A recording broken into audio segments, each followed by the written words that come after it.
Bonjour. Eh bien, aujourd'hui, je vais reprendre les réflexions que j'avais entamées il y a déjà 2 semaines autour de Machiavel. J'étais parti d'une phrase attribuée à Machiavel, la fin justifie les moyens, et j'avais essayé de montrer que, d'une part, cette phrase n'est pas de Machiavel, car on peut la rechercher dans les œuvres complètes de Machiavel, elle n'est pas du tout de lui. J'avais montré d'ailleurs qu'on la trouve avant lui, et surtout après lui, comme semble-t-il, une des maximes de base des jésuites. Et puis deuxièmement, j'avais essayé de montrer que Machiavel, même si l'esprit de cette phrase est aussi le sien, n'est pas un professeur de fourberie, comme on l'accuse souvent de l'être. Voilà. Alors, aujourd'hui, je repartirai tout d'abord en rappelant ce que dit Rousseau de Machiavel, parce que on ne le rappelle jamais assez, c'est que, feignant de donner des leçons au prince, Machiavel en donne de très grandes au peuple.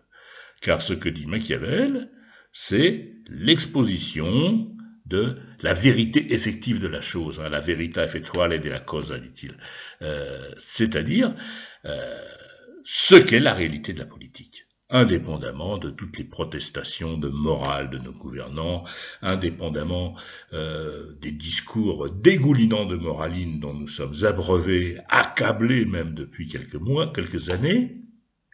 Non, Machiavel nous dit la politique c'est comme ça. Donc si vous voulez vous y intéresser, vous n'êtes pas obligé de vous y intéresser, dit-il. Et peut-être même, parfois ils disent, il serait sage de laisser ça de côté. Mais en tout cas, si vous voulez vous y intéresser, eh bien, voilà comment ça se passe. Et il ne faut pas se raconter d'histoire. Bon, eh bien, aujourd'hui, je vais reprendre cette idée en m'intéressant aux vertus du prince. Alors, la vertu du prince, c'est compliqué chez Machiavel, les vertus du prince. Pour être un bon prince, il faut beaucoup de qualités. Alors un bon prince, tournons-nous, pour Machiavel, c'est pas forcément un homme qui fait preuve des vertus chrétiennes traditionnelles, il n'est pas forcément bon avec son prochain. Le bon prince, c'est celui qui est capable de conquérir le pouvoir, de le garder et d'établir des États stables. Voilà, c'est tout pour Machiavel. On verra d'ailleurs que cette stabilité des États n'est possible que si les droits et libertés du peuple sont protégés, mais ça c'est un autre aspect sur lequel j'espère revenir plus tard. Alors, qu'est-ce que c'est que les vertus du prince? Là, c'est quelque chose qui nous intéresse, les vertus du prince, parce que, après tout, nous sommes amenés, nous citoyens, à choisir ou à subir des gouvernants, et il est tout de même utile de savoir ce que c'est qu'un gouvernant, et quelles vertus il faut avoir pour gouverner. Et d'ailleurs, si on apprend quelles sont les vertus qui permettent de gouverner, on en apprendra beaucoup sur les princes, et peut-être ainsi nous dégagerons-nous de leur emprise. Machiavel dit dans la préface de la lettre qu'il accompagne le manuscrit du prince, qui est adressé à Laurent de Médicis, il dit « Pour bien connaître les princes, il faut être peuple ». Alors voilà, on va essayer de se placer du côté du peuple et d'essayer de regarder les princes.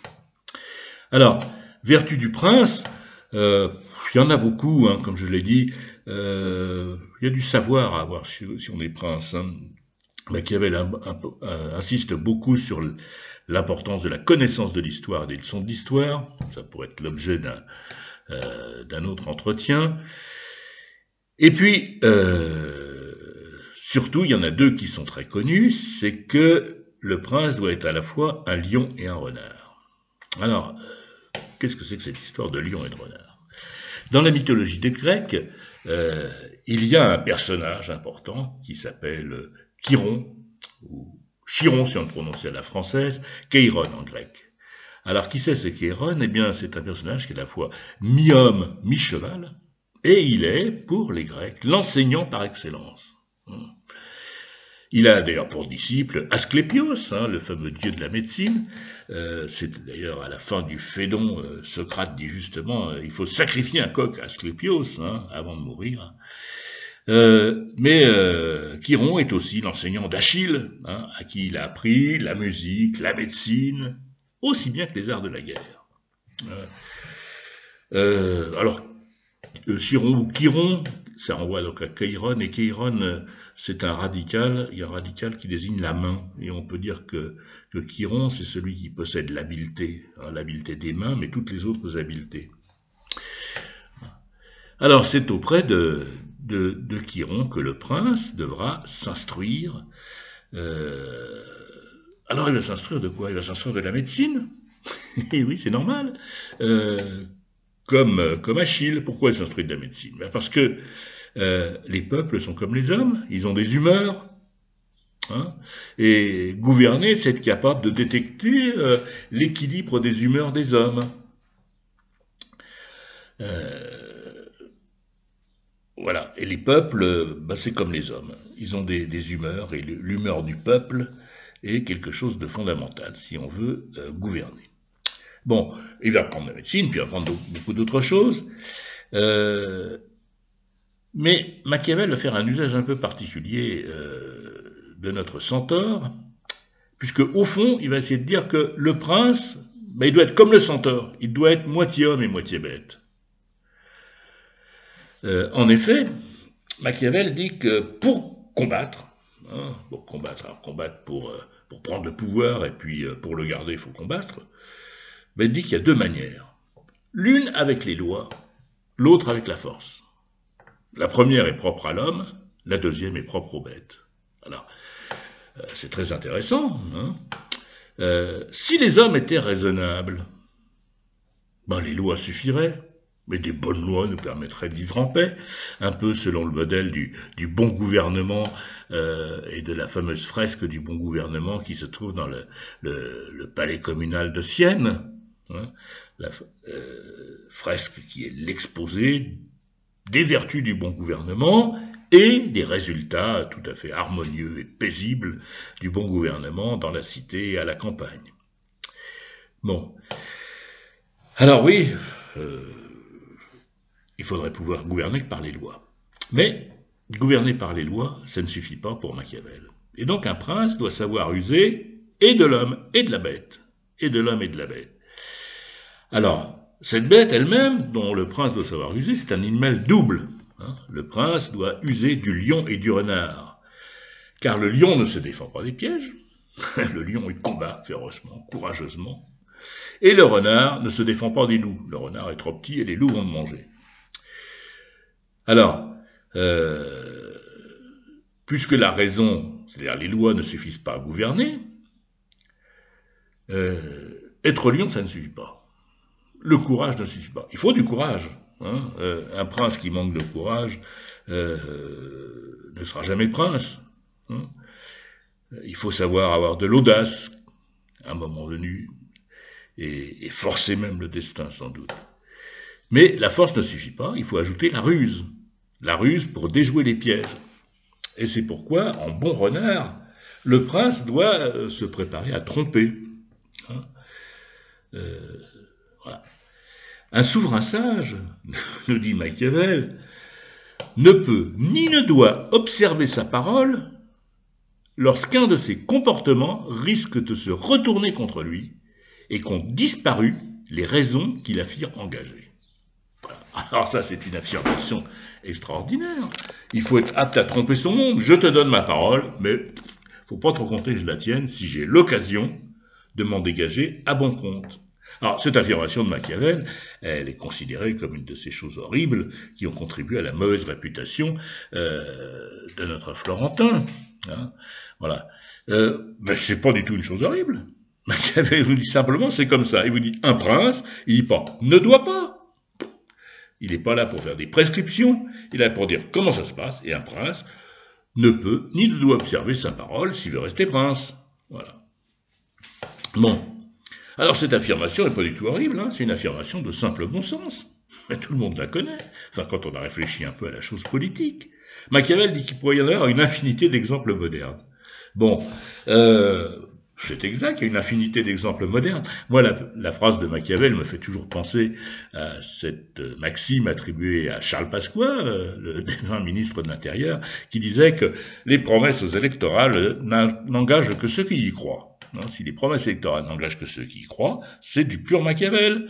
Je ne suis pas sûr que Pasqua ait lu Machiavel, encore que c'est un homme fort instruit, donc il est possible qu'il ait lu Le Prince. Dans tous les cas, les hommes politiques réagissent comme ça. Voilà.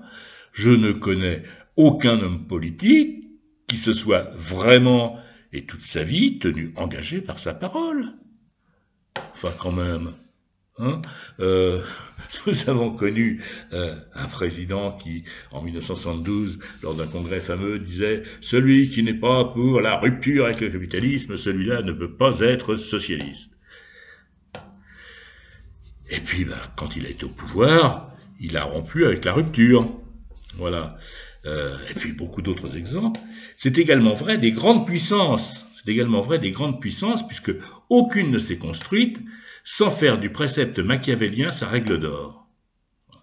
Toutes les grandes puissances ont signé des traités et se sont dégagées de ces traités dès lors qu'elles ont pu s'en dégager. Un exemple extrêmement connu, parce que c'est des recordman de toutes catégories, ce sont les États-Unis d'Amérique. Les États-Unis d'Amérique sont arrivés sur un terrain qu'ils croyaient vierge, et manque de chance, il y avait des gens.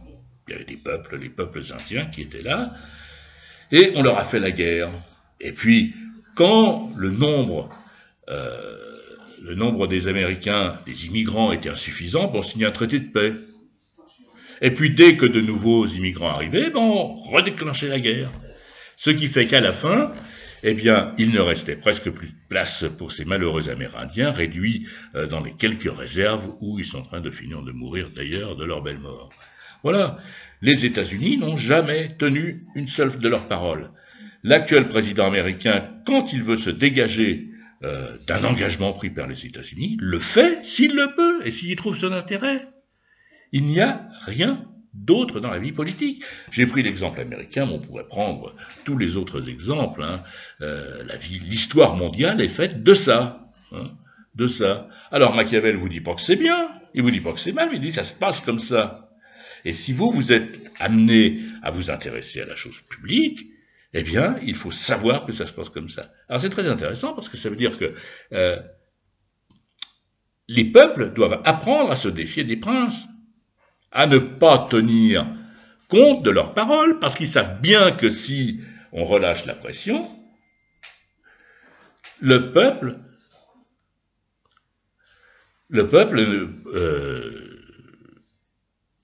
sera trompé par le prince. Voilà. Alors,